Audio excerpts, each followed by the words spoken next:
መድፈኞቹ አርሰናሎችን የሚያቆማቸው ጠፍቷል። አርሰናል በፕሪሚየር ሊግ ብቻ ሳይሆን በአውሮፓ ሻምፒዮንስ ሊግም እጅግ በአማረና በደመቀ መልኩ ነው የውድድር ዓመቱን የጀመረው። የአሰልጣኝ ሚኬል አርቴታው ሰራዊት እንግዲህ በአውሮፓ መድረክ ምናልባትም ረጅም ርቀት ከሚጓዙ ቡድኖች ተርታ ሊሰለፍ እንደሚችል ወቅታዊ አቋሙ ይመሰክራል። ትናንትና ምሽትም እንግዲህ አርሰናል ከፍጹም የጨዋታ ብልጫ ጋር ነው በአውሮፓ ሻምፒዮንስ ሊግ ሁለተኛ ተከታታይ ድሉን ያስመዘገበው። በነገራችን ላይ አርሰናሎች እንደምታውቁት እንግዲህ ያለፉትን 3 ተከታታይ ጨዋታዎች አሸንፏል። ካለፉት 5 ጨዋታዎችም አንዱን ብቻ ነው አቻ የወጡት፣ እሱም ከማንቸስተር ሲቲ ጋር ማለት ነው። በአውሮፓ ሻምፒዮንስ ሊግ አትሌቲኮ ቢልባውን አሸነፉ፣ ከዛም ከሲቲ ጋር አንዳቻ ተለያዩ። በመቀጠል በካራቦ ካፕ ፖርት ቫሌን 2-0 አሸነፉ። በፕሪሚየር ሊጉ ኒውካስትልን 2-1 አሸነፉ። ትላንትና ምሽት ደግሞ ኦሎምፒያኮስን እንግዲህ ሜዳቸው ድረስ ጠርተው ከፍጹም የጨዋታ ብልጫ ጋር 2-0 አሸንፈዋል። እዚህ ጨዋታው ላይ አንድ ግለሰብ መነሳት አለበት በዋናነት። ይህም ሰው እንግዲህ ጋብሪኤል ማርቲኔሊ ነው ብዬ አስባለሁ። ጋብሪኤል ማርቲኔሊ እንደምታውቁት በክረምት የዝውውር መስኮት ውድ አድማጭ ተመልካቾች አርሰናልን መልቀቅ አለበት፣ መሸጥ አለበት እየተባለ ሲተች የነበረ ሰው ነው። በተለይም ባለፈው ዓመት ባሳየው ብቃት ምክንያት ብዙዎች ጋብሪኤል ማርቲኔሊ አርሰናል ቤት መቆየት የለበትም፣ አሰልጣኝ ሚኬል አርቴታም እሱን ሽጠው ከቻሉ በሱ ብር ጨምረው ሌላ ተጫዋች ቢያመጡ ይሻላል እያሉ እየተናገሩ ነበረ። ነገር ግን ጋብሪኤል ማርቲኔሊ ዘንድሮ በውድድር ዓመቱ በጣም ድንቅ ጊዜን እያሳለፈ ይገኛል። ካደረጋቸው 4 ጨዋታዎችም 3 ግቦችን ማስቆጠር ችሏል። በማንቸስተር ሲቲ ጨዋታ ትዝ ይላችኋል፣ አስደናቂ ግብ ማስቆጠር ችሏል፣ የመጨረሻ ያቻነት ግቧን ማለት ነው። እንደዚሁም ደግሞ በሻምፒዮንስ ሊግ ከአትሌቲኮ ቢልባኦ ጋር በነበረው ጨዋታ ተቀይሮ በመግባት 1 ግብና 1 አሲስት ማድረጉም ይታወሳል። ትላንትናም እንግዲህ የአርሰናልን የመጀመሪያዋን ግብ ገና በ12ኛው ደቂቃ ማስቆጠር ችሏል። በነገራችን ላይ እዚህ ጋር ጋብሪኤል ማርቲኔሊ አንድ መደነቅ ያለበት ነገር ምንድነው? እንደምታውቁት ኳሱን ካያችሁ ቪክተር ዮኮሬሽ ነበረ ሊያስቆጥራት የነበረው። ማርቲን ኦዲጋርድ አሲስት አደረገ። ከዛ ቪክተር ዮኮሬሽ የኦሎምፒያክስን ተከላካዮች አልፎ ኳሷን ሲመታት ኳሷ ዩክሬሽ እንዲያስቆጥራት ነበር የፈለገው ማርቲኔሊ። ታዲያ ኳሷን ሳይነካ ነበረ ቀስ እያለች ስትሄድ የተከተላት። ነገር ግን በስተመጨረሻ አንግል ገጭታ ስትመለስ ጋብሪኤል ማርቲኔሊ አስቆጥሮታል። ማርቲኔሊም ካስቆጠረው በኋላ እንግዲህ ቪክተር ዮኮሬሽን አቅፎ እሱ እንዲያስቆጥረው እንደፈለገ እንደነበረ እንግዲህ በሚያሳይ መልኩ ነግሮታል። ቪክተር ዮኮሬሽ በትላንትናው ጨዋታ በነገራችን ላይ 90 ደቂቃ ሙሉ ነው የተጫወተው። በጣም አስደናቂ ምሽት ነው ያሳለፈው። ቪክተር ዮኮሬሽ መምጣቱ እንግዲህ የአርሰናል ተከላካዮች በተለይ ማርቲኔሊና ቡካዮ ሳካ ላይ ብቻ ይደረጉ የነበሩ ትኩረቶች እንዲህ ወደሱም እንዲመጣ በማድረጉ አርሰናል የፊት ለፊት መስመሩ በሁሉም በኩል ክፍተቶች እንዲያገኝና አማራጮችን እንዲያገኝ አድርጎታል። አምና እንደምታስታውሱት አርሰናል ሁነኛ አጥቂ ስላልነበረው ብዙ የተከላካዮች ትኩረት በሳካና በማርቲኔሊ ላይ ነበረ። ስለዚህ መሀል ላይ አርሰናል ደና አጥቂ ስላልነበረው፣ አስፈሪ አጥቂ ስላልነበረው ለሱ ተብሎ የሚተው ክፍተት አልነበረም። ነገር ግን ዘንድሮ ብዙ ተከላካዮች 3ቱንም ተጫዋቾች ግዴታ መያዝ ይኖርባቸዋል። ማርቲኔሊንም ሳካንም ዮኮሬሽንም መያዝ ይኖርባቸዋል። ስለዚህ ትኩረቱ በሚበተን ጊዜ አርሰናል ይበልጥ የግብ ዕድሎችን የማግኘት እድሉ እየሰፋ መጥቷል ማለት ነው ዘንድሮ። ታዲያ ቪክተር ዮኮሬሽ የሞከራት ኳስ አንግል ገጭታ ስትመለስ ጋብሪኤል ማርቲኔሊ በዘንድሮ የውድድር ዓመት እንግዲህ 3ኛ ግቡን ለመድፈኞቹ ማስቆጠር ችሏል። ይህ ብራዚላዊ እንግዲህ ወደዚህ አቋሙ መመለሱ መድፈኞቹ በቀጣይም የስኳዱ ጥልቀት ብቻ ሳይሆን እያንዳንዱ ተጫዋች በጥሩ አቋም ላይ መገኘቱ አሰልጣኝ ሚኬል አርቴታ በደንብ ተጫዋቾችን እየቀያየሩና እያገለባበጡ ውጤቶችን መሰብሰብ እንዲችሉና በፕሪሚየር ሊግም ሆነ ወይም ደግሞ በአውሮፓ ሻምፒዮንስ ሊግ ረጅም ርቀትን መጓዝ እንዲችሉ ያደርጋቸዋል ተብሎ ይጠበቃል። በአርሰናል ቤት ሌላኛው ወደ ቀድሞ አቋሙ እየተመለሰ የሚመስለው ተጫዋች በትናንትናው ጨዋታ የጨዋታው ኮከብ ተብሎ የተመረጠው ማርቲን ኦዴጋርድ ነው። ማርቲን ኦዴጋርድ እንደምታውቁት እንግዲህ ካለፈው ዓመት አጋማሽ ጀምሮ ከጉዳት ሲመለስ በብዙ የአርሰናል ደጋፊዎች ዘንድ በአቋም መውረድ ምክንያት ይተች ነበር። በተለይም ደግሞ ባለፈው ዓመት ከጉዳቱ መልስ ብዙ ጨዋታዎች ላይ እንግዲህ እንደ ቀድሞ ብቃቱ መሆን አቅቶት ተቸግሮ እንደነበር ይታወሳል።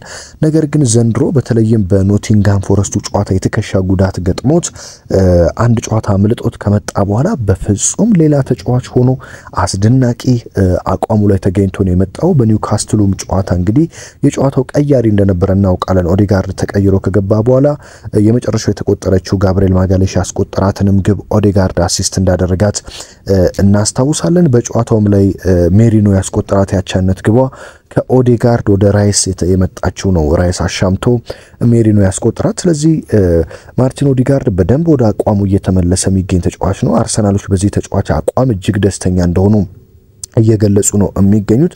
ማርቲን ኦዴጋርድ እንግዲህ ከአዲስ የጸጉር ስታይሉ በኋላና በኖቲንግሃም ፎረስት ከገጠመው የትከሻ ጉዳት በኋላ መሻሻል እያሳየ ያለ ተጫዋች ነው። በትላንትናውም ጨዋታ እንግዲህ የሚያስገርመው ሜዳ ላይ ስትመለከቱ በሜዳ በግብ ዕድል ፈጠራ አስደናቂ ኳሶችን አሲስት በማድረግ በጣም በሜዳ ላይ የተሳካለ ተጫዋች ነበር። በነገራችን ላይ ግብ ማስቆጠር የሚችል ነበር። በጣም ጫፍ ደርሶ ከቡካዮ ሳካ አሲስት ተደርጎለት እንግዲህ ሁለት የሞክሮት በጣም ከጫፍ እንግዲህ የኦሎምፒያኮስ በረኛና ተከላካዮች መልሰውበት ነው እንጂ ግብ ማስቆጠር የሚችል ነበር።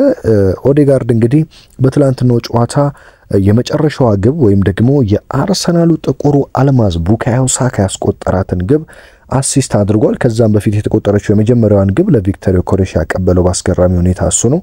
ያው ቪክተር ዮኬሬሽ ቢያገባት ኖሮ አሲስቱ የማርቲን ኦዴጋርድ ነበር የሚሆነው። ነገር ግን አንግል ገጭታ ስትመጣ ነው ማርቲኔሊ ያስቆጠራት። ታዲያ የመጨረሻዋን ለቡካዮ ሳካ የሰጠበትን መንገድ ብዙዎቻችሁ ካላያችሁት ዩቲዩብ ላይ ገብታችሁ አሁን የአርሰናልን ሃይላይት መመልከት ይኖርባችኋል። ቡካዮ ሳካ ለማርቲን ኦዴጋርድ ሰጠው። ከዛ ማርቲን ኦዴጋርድ በኦሎምፒያኮስ ተከላካዮች መሃል ለቡካዮ ሳካ በአስደናቂ ሁኔታ ሲያቀብለው እንግዲህ ሳካ እንደምታውቁት ሳካ ነው በኦሎምፒያኮስ ግብ ጠባቂ በሁለት እግሮቹ መካከል በሎንጬ ነው በአስደናቂ ሁኔታ ግቧን ማስቆጠር የቻለው። ቡካዮ ሳካም ከጉዳት መልስ እንግዲህ ግሩም አቋም ላይ ነው የሚገኘው። በማንቸስተር ሲቲው ጨዋታ ተቀይሮ ገብቶ ምን አይነት አስደናቂ ተጫዋች እንደነበረ እናስታውሳለን። በፖርት ቫሌውም የካራቦ ካፕ ጨዋታ አስደናቂ ነበረ። በኒውካስትል ዩናይትድም ጨዋታ እንደዚሁ በትላንትናውም ጨዋታ እንግዲህ ተቀይሮ የገባው ቡካዮ ሳካ በ73ኛው ደቂቃ ነው በጋብሪኤል ማርቲኔሊ። በዛም ደቂቃ ተቀይሮ ገብቶ ግብ ማስቆጠር ችሏል። የጋብሪኤል ማጋሌሽ ጉዳት እንግዲህ ብዙዎቻችሁ ተጠይቃላችሁ ብዬ አስባለሁ። ጋብሪኤል ማጋሌሽ በትላንትናው ጨዋታ እንግዲህ ተጎድቶ ተቀይሮ ለመውጣት ተገዷል። ብዙዎች ግን ጉዳቱ የሚያሳስብ መስሏቸው ሲጠይቁ የነበረ ነገር ግን ጋብሪኤል ማጋሌሽ ጉዳት ምንም የሚያሳስብ አይነት ጉዳት አይደለም። ጨዋታውን ያያችሁ ሰዎች እንግዲህ ትረዱኛላችሁ። በጨዋታው ላይ ጋብሪኤል ማጋሌሽ አንድ ኳስ ሲሻማ ለማውጣት ሲሞክር ከግብ ጠባቂው ዴቪድ ራያ ጋር ነው የተጋጩት፣ ከራሱ ግብ ጠባቂ ጋር። ታዲያ ያቺ ግጭት ናት አፉ አካባቢ ወደ ጥርሶቹ ድዱ አካባቢ የተወሰኑ ጉዳቶችን አድርሰውበት ከዛም በኋላ የሕክምና አባሎች ገብተው ያከሙት ባለበት ሰዓት አሰልጣኝ ሚኬል አርቴታ እንደምታውቁት ብዙ ጊዜ ሪስክ መውሰድ አይፈልጉም። ምክንያቱም ስኳዳቸው ሰፊ ነው። ስለዚህ ለምን ጋብሪኤል ማጋሌሽን ከዛ በላይ አስቆየዋለሁ በሚል ወዲያውኑ ነው ሕክምና ሲደረግለት መቀየር አለበት ብለው ሞስኬራን አስገብተው ማጋሌሽን ያስወጡት። ስለዚህ የጋብሪኤል ማጋሌሽ ጉዳት ምንም የሚያሳስብ እንዳልሆነ ነው እየተሰማ የሚገኘው። ነገር ግን በጋብሪኤል ማጋሌሽ ጉዳይ አዲስ የሚወጣ መረጃ ካለ እየተከታተልኩ ስለምገኝ ወዲያው ወደ እናንተ የማደርስ ነው የሚሆነው። ነገር ግን እስካሁን ባለው መረጃ መሰረት ጋብሪኤል ማጋሌሽ ምንም አይነት አሳሳቢ ጉዳት እንዳልገጠመውና አሰልጣኝ ሚኬል አርቴታ ለጥንቃቄ ሲሉ እንግዲህ እንደቀየሩት ተናግረዋል ከጨዋታው መጠናቀቅ በኋላ ማለት ነው። በነገራችን ላይ ከጨዋታው መጠናቀቅ በኋላ ጋብሪኤል ማርቲኔሊ ለሁሉም ዋንጫዎች መፎካከር እንፈልጋለን ሲል ነው የተናገረው። እኛ አርሰናሎች ነን ያለው ማርቲኔሊ በዚህ ውድድር ዓመት በሁሉም ውድድሮች ሁሉንም ጨዋታዎች ማሸነፍ እንፈልጋለን ያለ ሲሆን ይህ ሻምፒዮንስ ሊግ ነው። ከምርጥ ተጋጣሚ ጋር ተጫውተናል። በመጀመሪያ አጋማሽ ብዙ ድሎች ፈጥረናል። ነገር ግን ዋናው ጨዋታውን ማሸነፋችን ነው። ስለዚህ ለእያንዳንዱ ዋንጫዎች መፎካከራችንን መቀጠል እንፈልጋለን። ድሉ ይገባናል። አሁንም ወደፊት በመቀጠል ብዙ ጨዋታዎችን አሸንፈን ዘንድሮ ዋንጫ ለማሳካት እንፈልጋለን ሲል እንግዲህ ጋብሪኤል ማርቲኔሊ የተናገረው ማለት ነው። እንግዲህ የአርሰናል ተጫዋቾች ወደ ድንቅ አቋማቸው መምጣታቸው እንደ ማርቲኔሊ እንደ ቡካዮ ሳካ እንደ ኦዴጋርድ ያሉ የአርሰናል ያለፉት ዓመታት ኮከብ ተጫዋቾች በአሁኑ ሰዓት ሌሎች ምርጥ ተጫዋቾች በተጨመሩበትም ምርጥ አቋማቸውን እያሳዩ መገኘታቸው አርሰናል በብዙዎች ዘንድ ለሻምፒዮንስ ሊጉም ለፕሪሚየር ሊጉም ለሌሎች ዋንጫዎችም እንዲገመት እያደረገው ይገኛል። በነገራችን ላይ አርሰናል በሻምፒዮንስ ሊግ ልክ ምርጥ ስምንቶቹን ተቀላቅሎ የማለፉ እድል ሰፊ ነው።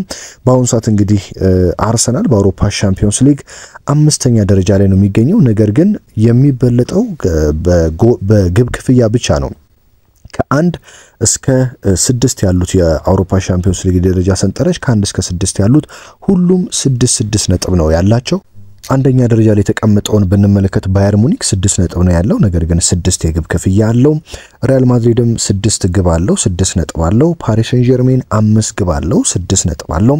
ኢንተር ሚላን 5 ግብ አለው፣ 6 ነጥብ አለው። አርሰናል 4 ጎል አለው፣ 6 ነጥብ አለው። ስለዚህ ነጥባቸው እኩል ነው፣ የሚለያዩት በግብ ብቻ ነው ማለት ነው። አርሰናል 4 ግብ ያለው ሲሆን አንደኛ ላይ ያለው ባየር ሙኒክ 6 ግብ ነው ያለው። ስለዚህ አርሰናል በሁለት ግቦች ነው አንደኛ ላይ ካለው የሚበለጠው ማለት ነው። መድፈኞቹ እንግዲህ በቀጣይ በአውሮፓ ሻምፒዮንስ ሊግ ከሁለት የፕሪሚየር ሊግ ጨዋታዎች በኋላ ከአትሌቲኮ ማድሪድ ጋር በዚሁ በኤምሬትስ ስቴዲየም ነው ጨዋታቸውን የሚያደርጉት። አርሰናሎች ታዲያ ይህንን ጨዋታ አሸንፈው በአውሮፓ ሻምፒዮንስ ሊጉ እንግዲህ ከ1 እስከ 8 ያለውን ደረጃ ይዞ የማጠናቀቅ እድላቸው ሰፊ እንደሆነ እየተሰማ ነው የሚገኘው። መድፈኞቹ እንግዲህ በፕሪሚየር ሊጉ በቀጣይ ዌስትሃም ዩናይትድን ነው የሚያስተናግዱት። እንደነገርኳቸው አርሰናል ካለፉት 5 ጨዋታዎች ውስጥ በሲቲ ብቻ ነው አቻ የወጣው። ሌሎቹን 4ቱንም ጨዋታዎች ድል ማድረግ ችሏል። እንደዚሁም በዘንድሮ የውድድር ዓመት ካደረጋቸው ሁሉም ጨዋታዎች የተሸነፈው በአንዱ ብቻ ነው። እሱም በማን ነው ካላችሁኝ በሊቨርፑል ብቻ ነው ሽንፈት የገጠመው አርሰናል ማለት ነው። ሌሎቹን ጨዋታዎች በሙሉ እንግዲህ አብዛኞቹን አሸንፎ ከሲቲ ጋር ብቻ እንግዲህ አቻ ተለያይቷል ማለት ነው። አርሰናል ከሊቨርፑል በፊት እንደምታውቁት ሊድስ እና ማንቸስተር ዩናይትድን አሸንፎ ነበር። ስለዚህ ካደረጋቸው ጨዋታዎች ውስጥ በአንዱ ተሸንፎ በአንዱ አቻ ወጥቶ ሌሎቹን ሁሉንም ጨዋታዎች አርሰናል ድል ማድረግ ችሏል ማለት ነው። ለአርሰናል እንግዲህ ይህ የአሸናፊነት ሜንታሊቲ በየጨዋታዎቹ እያሸነፈ መቀጠሉ አርሰናል ለቀጣይም እንግዲህ ጨዋታዎችን እንዲያሸንፍ ይረዳዋል ተብሎ ነው የሚጠበቀው። በፕሪሚየር ሊጉ እንግዲህ ቅዳሜ 11 ሰዓት ላይ ዌስትሃም ዩናይትድን በሜዳው ሲያስተናግድ አርሰናል ጨዋታውን በቀላሉ ድል የማድረግ ግምትን አግኝተዋል። አርሰናል ያንን ጨዋታ የሚያሸንፍ ከሆነ እንግዲህ በፕሪሚየር ሊጉም ወደ አንደኝነት ደረጃ የሚመጣ ይሆናል። በነገራችን ላይ በትላንትናው ጨዋታ ኤብሪቼ ኢዜም ከቡካዮ ሳካ ጋር በ73ኛው ደቂቃ ሊያንድሮ ትሮሳርድን ቀይሮ ገብቶ መጫወት ችሏል። ስለዚህ በአርሰናል ቤት አብዛኞቹ ወሳኝ የሚባሉ ተጫዋቾች በአሁኑ ሰዓት ከጉዳት ነፃ ሆነው ነው የሚገኙት። ጉዳት ላይ ያሉ ተጫዋቾች አሁን ላይ እንደ ካይ ሃቨርትዝ፣ ገብርኤል ኢየሱስ፣ ፔሮ ሂንካፔና ኖኒ ማዱኬ ናቸው በአሁኑ ሰዓት በአርሰናል ቤት በጉዳት የሚገኙት። ትላንትና በጉዳት ረጅም ጊዜ ርቆ የነበረው ቤን ዋይት በቋሚ አሰላለፍ ተካቶ ጥሩ ጊዜን ማሳለፍ ችሏል በአርሰናል ማለት። ስለዚህ ከነዚህ ተጫዋቾች ውጪ አብዛኞቹ በጥሩ ጤንነት ላይ ይገኛሉ ማለት ነው። በነገራችን ላይ በአውሮፓ ሻምፒዮንስ ሊግ ሊቨርፑል ትላንት ማክሰኞ ዕለት በጋላታሳራይ የ1-0 ሽንፈት ገጥሞታል ሊቨርፑል። እንደዚሁ ማንቸስተር ሲቲ ትላንትና ምሽት በነበረው ጨዋታ ከሞናኮ ጋር እንግዲህ በመጨረሻ ባለቀ ደቂቃ ተጎጥሮበት አቻ ለመለየት ተገዷል። በሻምፒዮንስ ሊጉ እንግዲህ ሊቨርፑል 17ኛ ደረጃ ላይ ነው የሚገኘው፣ ቼልሲ 18ኛ ደረጃ ላይ ነው የሚገኘው። ስለዚህ አርሰናል 5ኛ ደረጃ ላይ መገኘቱ ምን ያህል በአውሮፓ ሻምፒዮንስ ሊጉ በጥሩ ሁኔታ እየቀጠለ እንዳለ ማሳያ ነው ማለት ነው። ሊቨርፑል እንግዲህ ያው ተከታታይ ሽንፈቱን ነው ያስተናገደው። በአንድ ሳምንት ውስጥ በፓላስ በፕሪሚየር ሊጉ ተሸነፈ፣ በመቀጠል በሻምፒዮንስ ሊጉ በጋላታሳራይ ተሸነፈ። ለሊቨርፑል ከባዱ ደግሞ ቅዳሜ ከቼልሲ ጋር ጨዋታ አለው። ያ ጨዋታም እንግዲህ ይከብደዋል ተብሎ ይጠበቃል። አሰልጣኝ አርኔ ስሎትም በቋሚ አሰላለፋቸው በብዙዎች ትችት እየገጠማቸው ይገኛል። እንደ ፍሎሪያን ቪርዝ ያሉ ተጫዋቾችም አቋማቸው በጥሩ ሁኔታ አለመገኘቱ ብዙ የሊቨርፑል ደጋፊዎችን አሳስበዋል።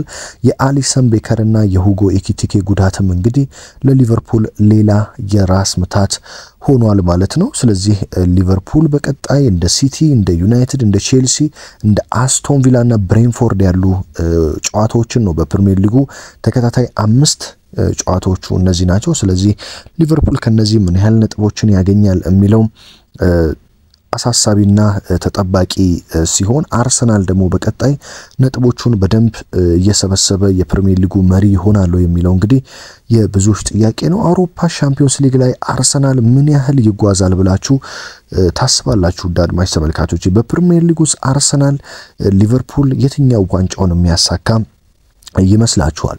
በነገራችን ላይ ትላንትና ምሽት አንድ ሳላነሳ ማላልፈው ጨዋታ በፓሪስ ሰን ጀርሜን እና በባርሴሎና መካከል የተደረገው ተጠባቂ ጨዋታ ነበር። እንግዲህ እነዚህ ሁለት ቡድኖች በአሁኑ ሰዓት በአውሮፓ ላይ በጣም ምርጥ ከሚባሉ ቡድኖች መካከል ናቸው። እንደምታውቁት ባርሴሎና በአምና እስከ ግማሽ ፍጻሜ ደርሶ ነበረ በአውሮፓ ሻምፒዮንስ ሊግ። አርሰናል ከፓሪስ ሰን ጀርሜን ሲጫወት አምና እንግዲህ ባርሴሎና ከኢንተር ተጫውቶ ወድቆ ነው ኢንተርና ፒኤስጂ ለፍጻሜ ደረሱት። ፓሪስ ሰን ጀርሜን ደግሞ የአምና የሻምፒዮንስ ሊግ ባለቤት ነበረ። ታዲያ ትላንት በነበረው ተጠባቂ ጨዋታ ፓሪስ ሰን ጀርሜን ባርሴሎናን ሜዳው ድረስ ሄዶ 2-1 አሸንፎታል።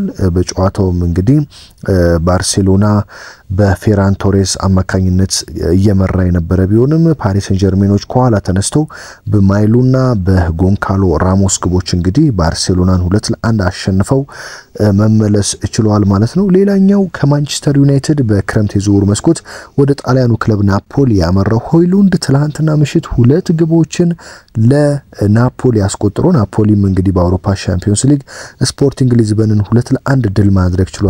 አድማጭ ተመልካቾች እንግዲህ ከማንቸስተር ዩናይትድ ብዙ ተጫዋቾች ሲወጡ ግቦችን እንደሚያስቆጥሩ ታውቃላችሁ። ታዲያ ራስመስ ሆይሉንድም ትላንትና ምሽት እንግዲህ 2 ግቦችን ማስቆጠር ችሏል። ራሽፎርድም በባርሴሎና እንግዲህ የተቆጠረችው ግብን አሲስት ያደረገው ለፌራን ቶሬስ ራሽፎርድ ነው ማለት ነው። የዛሬ የሻምፒዮንስ ሊግ ወሳኝ መረጃዎች እነዚህ ናቸው። ቻናላችን በጣም ባጭር ጊዜ ተወዳጅነትን አትርፎ ብዙዎችን ቤተሰብ አድርጎ ከ20 ሺህ በላይ ተከታዮችን አፍርቷል። ለዚህ ከልብ ሁላችሁንም አመሰግናለሁ። ሀገር ውስጥ ከባህር ማዶ ናችሁ የዚህ ቻናል ቤተሰብ የሆናችሁትን ከልብ እያመሰገንኩኝ በሌላ ወሳኝ ጥንክርና ወሳኝ መረጃ እስከምንገናኝ በያላችሁበት ሰላም ተመኘውላችሁ።